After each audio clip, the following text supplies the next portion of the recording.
Nope.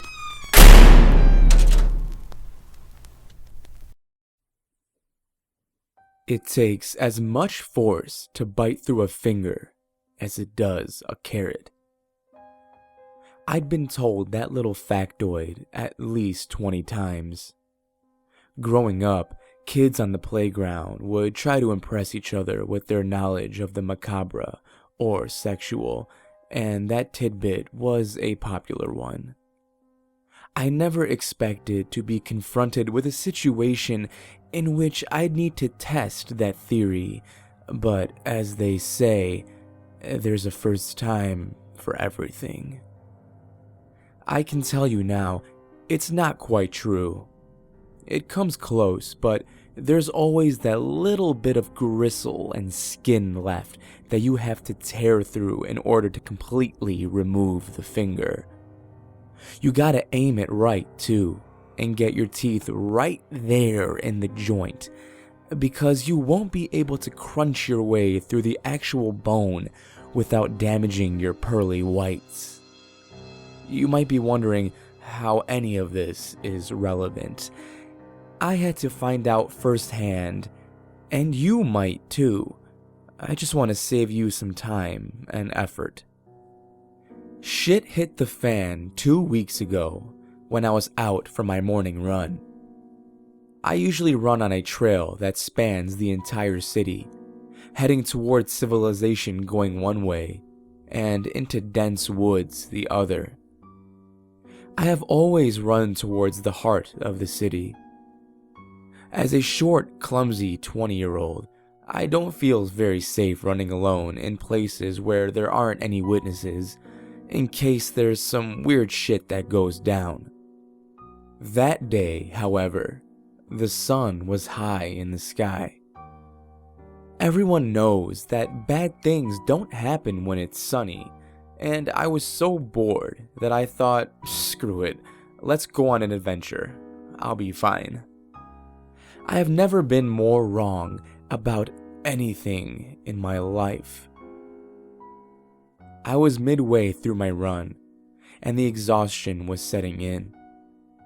The last intersection was about 2 miles back, and while the trail ran parallel to the highway, the trees were just thick enough to where I couldn't be easily seen from the road. I got a bad feeling, and just as I was deciding to turn back, I came across a dog. It was just sitting there on the side of the road, watching me as I approached. I have a bleeding heart for animals of any kind, and while I knew it was a bad idea to mess around with stray dogs, I couldn't help myself from trying to pet it. As I got closer, it whined pitifully, and I realized that its paws were almost completely gone. I don't mean in the sense that they were deformed. Rather, they were bloody, maggot-infested chunks of meat that were emitting the most stomach-turning odor I have ever had the misfortune of smelling.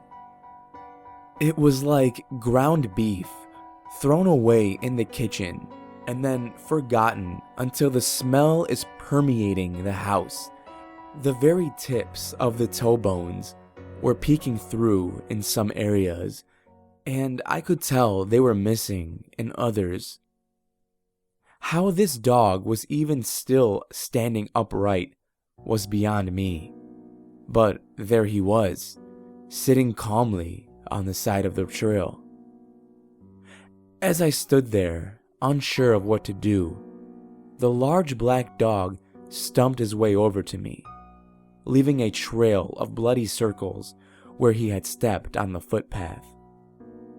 I had to admit, I was leaning more towards disgusted than loving at that moment in time, but as the dog sat in front of me and whined again, my heart broke just enough for me to rationalize petting it for just a moment.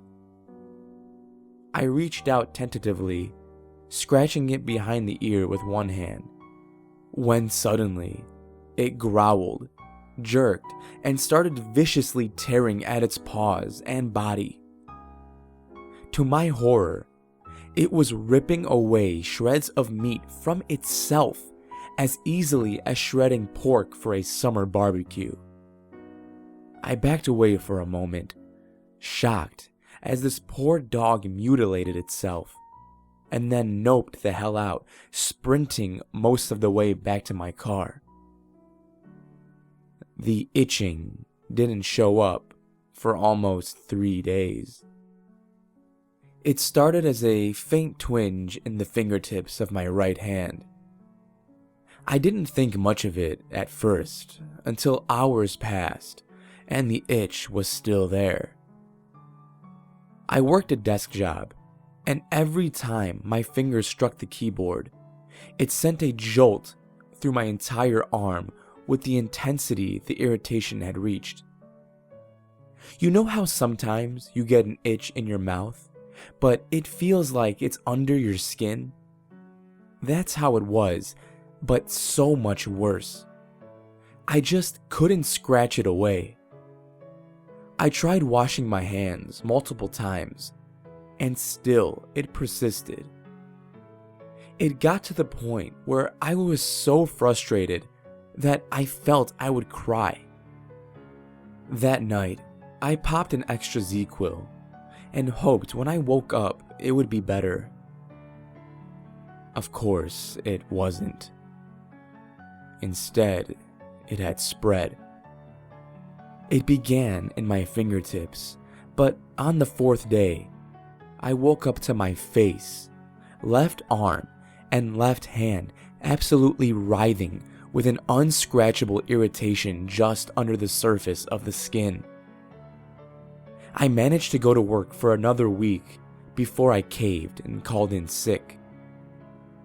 I'd spent the past few days rotating between oatmeal baths, rubbing my whole body down with cortisone cream, and scratching. My body was red, raw, and scabbed all over from scratching, but I just couldn't stop. I bite my nails, and it didn't take long for me to discover that lightly chewing on my skin seemed to scratch deeper than just grazing at it with my nubby excuses for fingernails. Blood has always tasted like pennies to me, and that kinda grossed me out. But when I accidentally broke my skin, I felt the first hint of relief I had felt in 12 long days. For the first time, I managed to quell the itching. So here we are, back to the present. I'm typing this with my good hand right now, which has taken me several hours. I ruined my arm tattoo, but that's okay because it doesn't itch anymore. It didn't even bleed that bad. When I'm done with this, I'm gonna deal with my left hand, and maybe I can even put this mess behind me. I hope I managed to ignore the itching that started in my stomach. Maybe I'll be able to forget the fact that I touched several different keyboards at work in the past week. If you live near the Atlanta area and work in a call center, I'm so sorry. Make sure to disinfect your keyboards, even though it's probably too late. But hey, if you scratch my back, I'll scratch yours. Thank you for listening. Remember to smack that like button down below if you enjoyed what you heard, and subscribe for future videos. Stay tuned for details on the next movie giveaway.